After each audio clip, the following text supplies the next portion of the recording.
Does this ultimately mean that the U.S. will ultimately acquire Greenland? Well, I don't know if I can say that, but it could be. I mean, it's possible. Anything's possible. But in the meantime, we're getting everything we wanted: total security, total access to everything, have as many bases, have all the equipment that we want.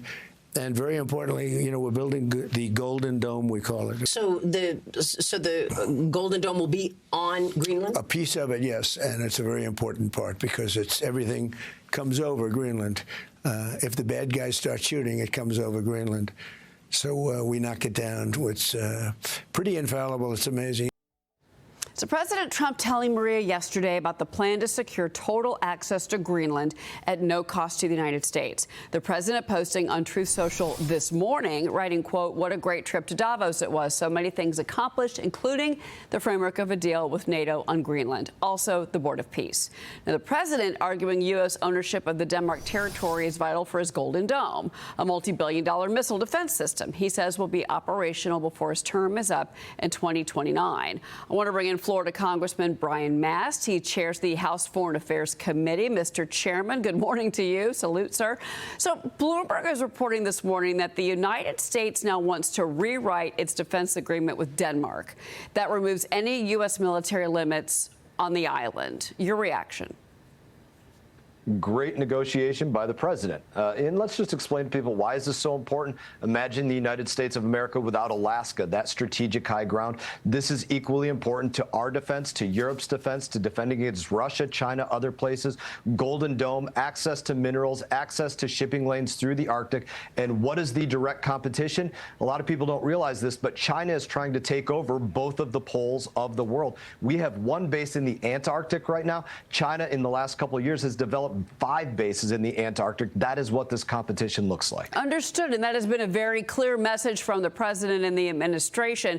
Of course, the president telling Maria this isn't going to cost. There's going to be some cost, obviously, to build the part of the Golden Dome, that defense system there. Can you rewrite? Can you work with Denmark? We have not gotten a response from them on that. We can work with Denmark. We've been working with Denmark since a 1951 treaty, a NATO treaty that's existed, giving us a huge amount of access there to begin with. They are a friend. They are an ally. But the president is doing what he always does, which is try to get the United States of America a better deal. And to just make a quick comparison, if you went back a year from now, everybody would be saying, oh, the United States is going to go to war with Panama because we were trying to get a better deal there.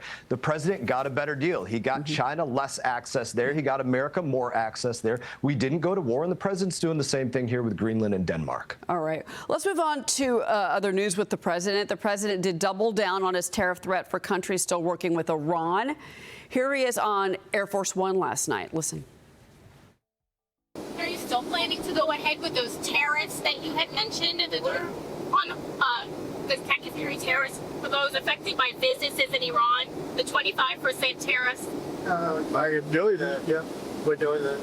If you do business with Iran, you're going to have a tariff of 25%. When should that go into effect? Effect very soon. So, Mr. Chairman, the president confirming the U.S. now has a, quote, armada heading toward Iran. What do you think the United States' goal here is? Look, we're sending the Lincoln Carrier Strike Group there, along with another one that's there already.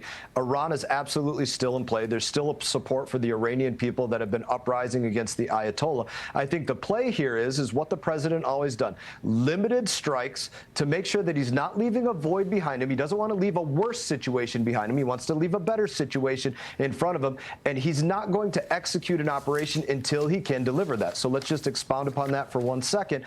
He can't go in there and conduct a strike if it's going to result in the IRGC being in a civil war with the Iranian people for the next decade. There hasn't been a leader that's exactly stepped up there. He's putting the chess pieces in play so he can execute with them if he needs to, but all of the right conditions aren't met yet for him to go and execute like what he did in Venezuela, where he snatched up Maduro, but he didn't leave a vacuum behind him. He ended the Iranian nuclear program, but he didn't leave a vacuum behind him. He killed Qasem Soleimani years ago, but he didn't leave a vacuum behind him. He's going to leave a better situation instead of a worse. So you don't think that he's going to go after the IRGC? Go after the underlying generals, the lieutenants that carried out Khomeini's mass executions of his own people? I am not saying that in any way whatsoever. I'm saying he's not going to execute an operation until he can ensure that he's leaving a better situation instead of a worse. And if the people don't have that capability to avoid a 10-year civil war with the IRGC, then you're leaving a worse situation. That has to be a part of the calculation. Killing the Ayatollah, just like killing Maduro, would have been the easier thing to do. We can find them. We can drop ordnance on their head. We can kill them. It doesn't mean that you're leaving a better situation. Well, Khamenei's in a bunker. I think he's hard to get to. Let's move on to this. We can hit bunkers pretty deep. It's true. We did knock out some nuclear positions there. U.S. trilateral talks with Ukraine and Russia are happening today and tomorrow in Abu Dhabi. So the White House confirming to Fox that U.S. Special Envoy Steve Witkoff has said that tons of progress has been made towards a ceasefire. But, quote, one last issue still remains. Congressman, there was a report this morning, it's in the Kyiv Independent, that quotes Vladimir Putin as that he said to Witkoff and Kushner, there's no point, quote, no point in hoping for peace without Ukraine's capitulation on territories. What do you make of that?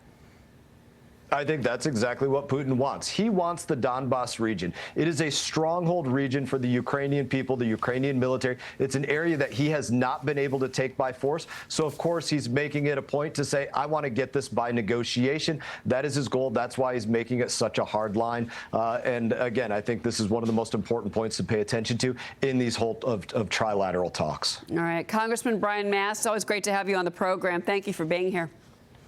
Thank you. All right. Thank you, sir.